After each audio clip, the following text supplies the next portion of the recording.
I hope he runs again. He changed that town in so many ways. If he gets another 4 years, he will continue to do the good work. We'll just have to wait and see if he does, but I hope he does. Here at CPAC 2021 with Congressman Jim Jordan. Good to be with you. Very good to be with you here. Many topics we could talk about. You're very vocal on a whole suite of policy issues and so forth. First of all, let's talk about this. This is something you've been criticized for a bit, and you've basically said that Donald J. Trump is the leader of the Republican Party. Sure is, yeah. And so how does that work? Well, he's the leader of the conservative movement. He's the leader of the America First movement. He's the leader of the Republican Party. And frankly, I hope in 2025, he's once again the leader of our country. No president in our lifetime, in my lifetime, has done more of what they said they would do when they were president than President Trump. Said he cut taxes, he did. Said he'd reduce regulations, he did. He had the best economy in 50 years, lowest unemployment in 50 years, out of the Iran deal, embassy in Jerusalem, hostages home from North Korea, new NAFTA agreement, built the wall, and a host of other things I can't think of right now. So this guy went to that town, took on the swamp, did what he said he did, and that's why the American people so appreciate him, because he fought for them, fought for us. And he is certainly the leader of our party.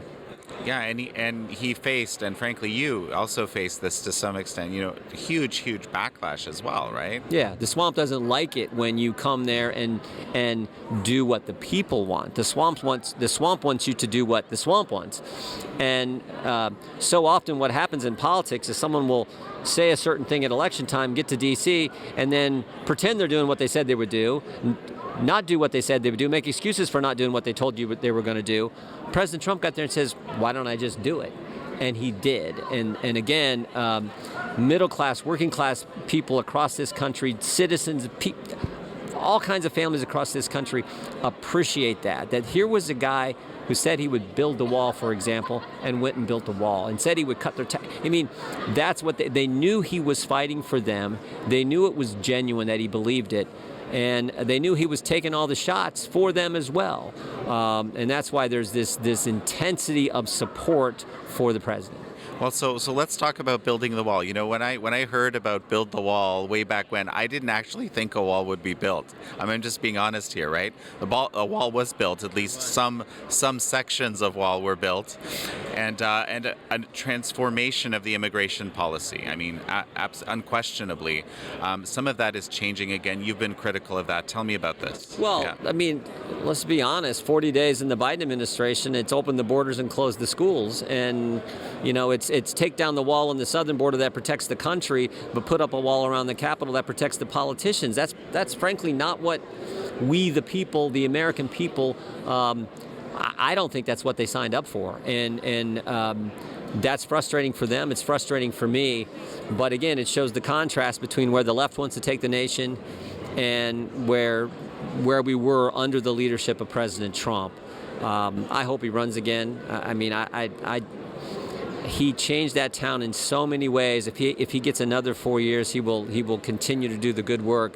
We'll just have to wait and see if he does, but I hope he does. Where else do you see that contrast that you just described in immigration? You see they're spending a $1.9 trillion, $2 trillion spending package that's supposed to be targeted towards dealing with the virus, but 91% of it's not.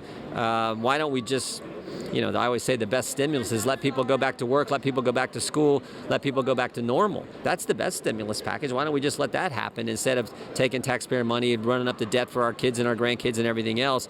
You see it on the Democrats are going to try to raise taxes. You see it on as we said before, on the border policy and a host of other issues. H.R. 1, their election law bill.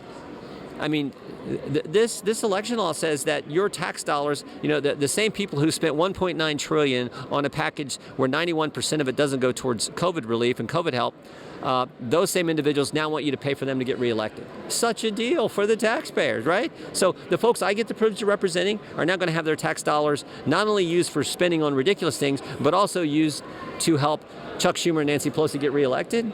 Not to mention in this bill, it basically codifies and federalizes the very same practices that were such a controversy in this last election that created this mess with mail-in voting. It basically makes that the norm for the country. So that's another example of just how radical the left has become today in the country. Well, I mean, presumably with HR 1, it wouldn't just be the Democrats which would get help getting elected, right? It would be the Republicans as well? Or? Right. Campaign, it'd be used to finance campaigns, but what I'm totally against. But this is something the left has always wanted. They want to use your taxpayer dollars to get elected, to keep running against and doing against the things that would actually help you and your family. I just think that's wrong. Go raise money yourself and get it if you're going to run for office to get reelected. So, another thing you've been vocal on, bill that just passed recently, the Equality Act, of course, and you've been basically saying it doesn't actually promote that. No, it would actually undermine your most fundamental liberty. The liberty that the founders, the first liberty they chose to mention in the very first amendment in the Bill of Rights, which is your right to religious freedom, your right to practice your faith the way you think the good Lord wants you to. It goes directly at that fundamental right, not to mention the undermining of the spirit of Title IX, which we all know has helped so many women in athletics. During the debate in the Rules Committee and on the House floor, Democrats said, well, there's nothing in this bill will harm women's right to participate in sports. And I said, well, that's true. It may not harm their right to participate, may not hurt their right to participate in sports, but it's sure going to make it harder for them to win. And that's sort of the spirit of Title IX. Be able to set your goals and work hard and actually, accomplish your dream. So very, very dangerous piece of legislation, and I'm hopeful that it's not going to pass the Senate. Well, and so the Title IX stuff is talked about a bit more, but how is this an assault on religious freedom exactly? It specifically says in the legislation, the Religious Freedom Restoration Act passed back in the 90s, which basically was statutorily stating what your First Amendment liberties are, defending your right to practice your faith, and that there's some compelling government reason to undermine that. And I always say, look, there are a handful of key rights mentioned in the First Amendment. We're freedom of the press, freedom to petition the government, freedom to assemble, freedom to speak and to speak in a political nature. And then, of course, the first right mentioned is your right to practice your religion, to practice your faith. And Congress shall make no law hurting that fundamental right. And that was buttressed and emphasized with the Religious Freedom Restoration Act. And this Equality Act that passed the House just this past week specifically says on page 25 of the legislation, you cannot use that as a defense against what the bill's trying to do. And that's a problem. That's a big problem. Presumably, there would be some constitutional challenges based on what you're saying right now. I don't think this thing's going to pass. That's what I hope for. I don't think it's going to get through the Senate, and that's ideal. Before it passes and becomes law, and you got to challenge it in court. Let's just keep it from passing. Well, so, okay, as we finish up here, what do you expect is going to happen over the next, let's say, couple of years now? Hang on. Our job is to hang on. I've said many times, my favorite scripture verse is 2 Timothy 4:7. Fight the good fight, finish the course, keep the faith. And it's a verse of action. It's a verse that I think fits our country, because I always say Americans aren't timid. We're not wimpy people. We're people of action and initiative and intensity. We need to fight to preserve the values and principles that make our country special against this onslaught from the cancel culture left and all they're trying to do to the country. So just hang on, push back, stop as much as we can of what the left wants to do, take back the House in 2022, make Leader McCarthy the Speaker of the House, and then in 2024, President Trump runs for re-election and wins, and then we can get back to doing the things that are actually going to make America a better place and keep us the great country we are.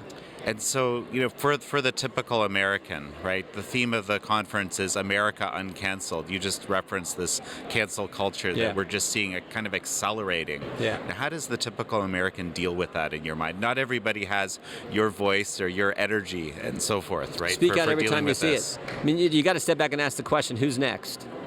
Who's the cancel culture coming after next? I mean, they canceled the host of The Bachelor. They canceled the star of Mandalorian. They're trying to cancel Fox News, One America News, Newsmax. I mean, last week they tried to cancel Kermit the Frog and the Muppets. I mean, who is next? So every single citizen who cares about fundamental liberty, who cares about the Constitution, the Bill of Rights, has got to speak out every time they see someone getting canceled. You see, I met the head of Goya Foods backstage.